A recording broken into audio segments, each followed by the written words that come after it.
Most brides spend hundreds on beauty treatments, professional makeup, and luxury skincare before their wedding day.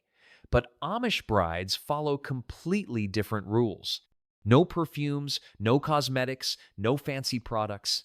Their preparation rituals are so simple, they'd shock modern women. Tonight, we reveal the 10 hygiene habits that define an Amish bride's wedding preparation. Rule 1. Plain water. Amish brides use only plain water for bathing, avoiding any commercial soaps with fragrances or chemicals. The water must be drawn from natural sources when possible, emphasizing purity and simplicity. Hot baths are discouraged as they're considered indulgent. Cold or lukewarm water is preferred, representing spiritual discipline and rejection of worldly comfort during this sacred time. Rule 2. Homemade soap. All cleansing products must be made at home using traditional recipes passed down through generations. Store-bought soaps are forbidden because they contain artificial fragrances and chemicals that represent vanity. The soap is made from lye, animal fat, and natural oils without any scents or colors. This ensures the bride remains pure and natural, free from worldly artifice that might distract from spiritual focus. Rule 3. No cosmetics. Makeup of any kind is completely prohibited, including lipstick, foundation, mascara, or even clear nail polish. The bride's natural appearance must remain unaltered, as God created her. Even natural beauty enhancers like berry stains or pinched cheeks for color are forbidden.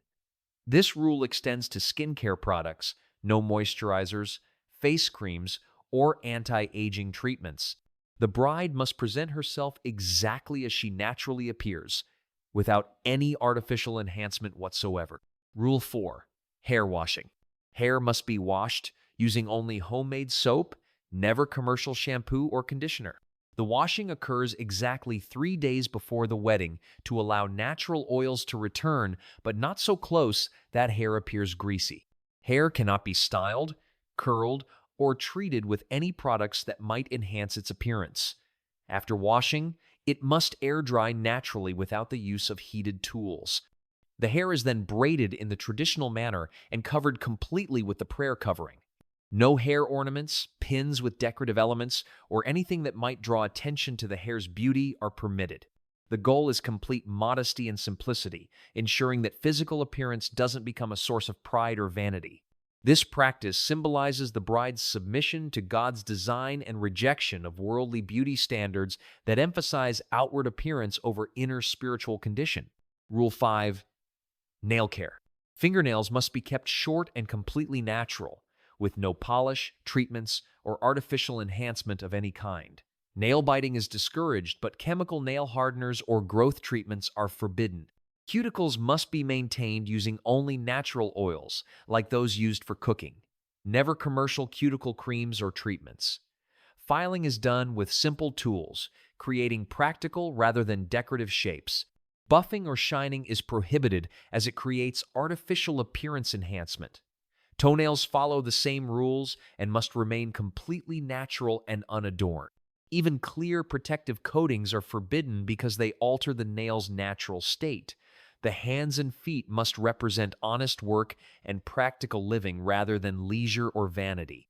This practice ensures that the bride's hands show her commitment to labor and service rather than personal beautification.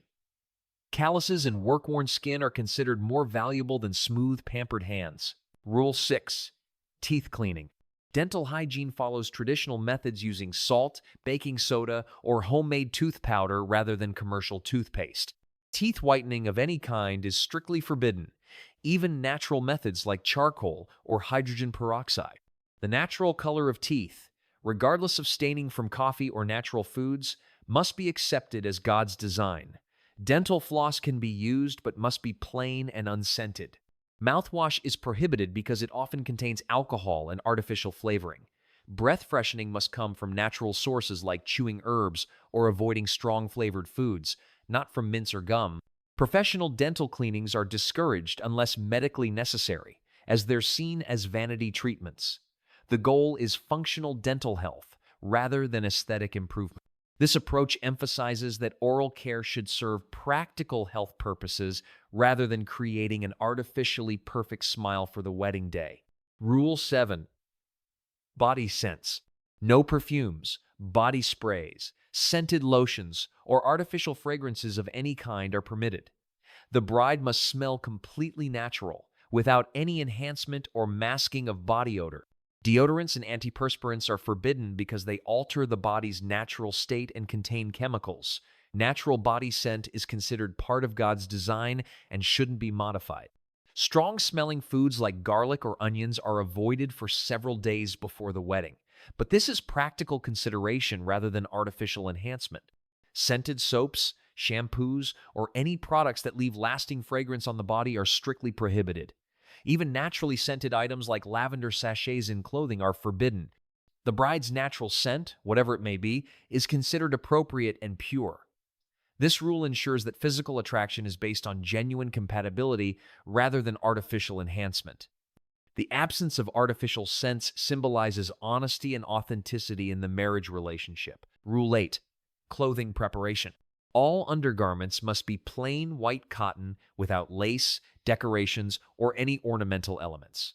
Synthetic fabrics are avoided in favor of natural materials that allow the skin to breathe naturally.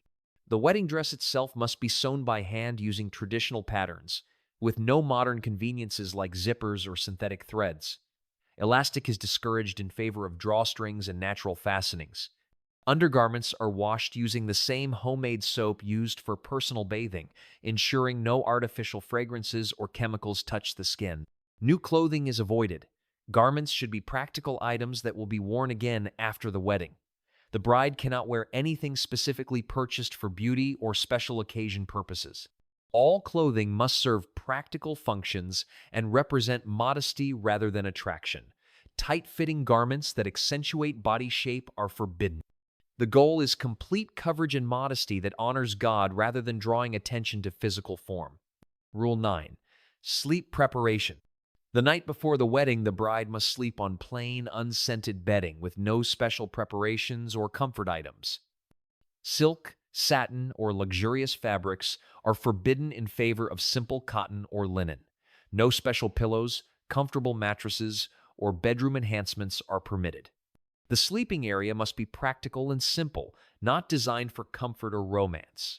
Nightgowns must be plain, full-coverage garments without decoration or special fabric. No beauty sleep rituals like face masks, hair treatments, or special skincare routines are allowed. The bride must wake naturally without alarm clocks or artificial wake-up aids. Room temperature should not be artificially controlled for comfort. Windows remain open for natural air circulation rather than using fans or heating. This practice ensures that the bride's final night of singleness reflects the same simplicity and practicality that will characterize her married life without special indulgences or preparations. Rule 10. Morning rituals. On wedding morning, the bride rises early for normal farm chores and cannot alter her routine for vanity preparations. No special breakfast, extra rest, or pampering is permitted. She must complete her regular household duties before any wedding preparations begin. Morning washing is limited to basic cleaning without extended bathing or special attention to appearance. Hair is arranged in the same practical style worn daily, without special care or attention.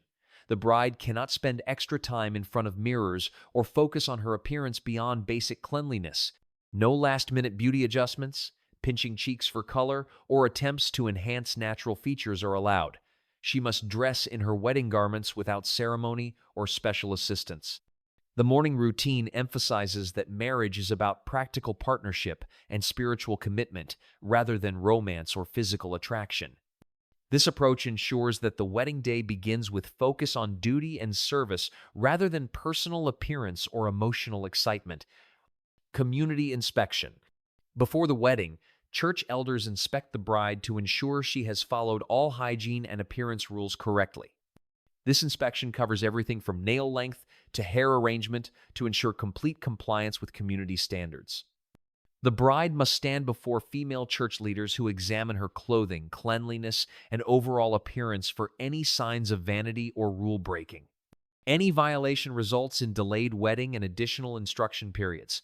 The inspection includes checking for hidden makeup, nail polish, or scented products that might have been secretly applied. Hair coverings are removed to ensure proper hair preparation and styling. Undergarments are checked for compliance with modesty and simplicity requirements. This community oversight ensures that individual brides cannot deviate from established standards even in private. The inspection process reinforces collective authority over personal choices and ensures uniformity across all Amish weddings. Passing inspection represents community approval and acceptance of the bride's submission to authority. Family monitoring. Female family members closely monitor the bride's preparation process to prevent any deviation from traditional hygiene practices. Mothers, sisters, and aunts take turns supervising bathing, dressing, and grooming to ensure compliance. The bride cannot be alone during preparation periods, preventing secret use of forbidden products or practices. Family members check the bride's belongings for hidden cosmetics, perfumes, or beauty products that might tempt her toward vanity. Any discovered contraband results in family shame and community discipline. Sisters who have already married share their experiences to reinforce proper expectations and discourage modern influences. Grandmother figures pass down traditional recipes for homemade soap and natural cleaning methods.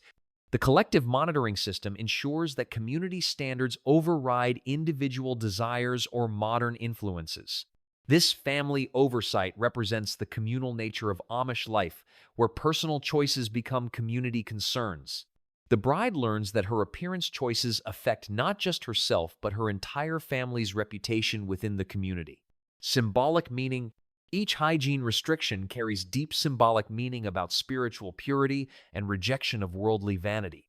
Plain water represents spiritual cleansing that cannot be achieved through artificial products or commercial solutions. Homemade soap symbolizes self-sufficiency and rejection of consumer culture that promotes artificial beauty standards. The absence of cosmetics demonstrates that inner spiritual beauty matters more than outward physical appearance. Natural hair and nail care represent acceptance of God's design rather than human attempts to improve upon divine creation. Unscented skin symbolizes honesty and authenticity in marriage relationships. Simple clothing represents humility and modesty that honors God rather than attracting human attention. These practices collectively demonstrate the bride's commitment to spiritual values over material concern. The symbolic nature of these restrictions reinforces religious teachings about the temporary nature of physical beauty and the eternal importance of spiritual character. Following these rules publicly demonstrates the bride's successful indoctrination into community values and rejection of outside influences. Enforcement consequences. Violations of bride hygiene rules result in serious consequences, including delayed weddings, public shame, and extended instruction periods. Brides caught using forbidden products face community discipline and forced confession before the entire congregation. Wedding postponement brings shame to both families and questions the bride's commitment to Amish values. Repeated violations can result in exclusion from church membership and potential shunning. Family members who fail to properly supervise bride preparation also face community consequences. The severity of punishment depends on the nature of the violation and the bride's attitude toward correction. Secret violations discovered after the wedding can result in marriage counseling or temporary separation until proper submission is demonstrated. These consequences ensure that hygiene rules are taken seriously and that compliance represents genuine commitment rather than mere performance. The threat of punishment creates community-wide vigilance where everyone monitors and reports violations. This enforcement system maintains uniformity and prevents individual deviation from established practices that define Amish identity and separation from worldly influences. Nightwear requirements. Wedding night sleepwear must follow the same modesty rules as daily clothing, with no special garments for the occasion. The bride wears a plain white cotton nightgown that covers from neck to ankles with long sleeves and no decorative elements. Synthetic fabrics, lace trim, or any ornamental details are strictly forbidden. The nightgown must be identical to what she would wear any other night, emphasizing that marriage doesn't change modesty requirements. No special undergarments are permitted. The same plain cotton garments worn daily continue after marriage. Silk, satin, or any luxurious fabrics are considered vanity and worldliness. The nightgown must be loose-fitting to avoid drawing attention to body shape. Colors other than white, are discouraged as they might be considered decorative. This practice reinforces that physical intimacy serves procreation rather than pleasure, and that even private moments between spouses must maintain community standards of modesty and simplicity that honor God above personal desire.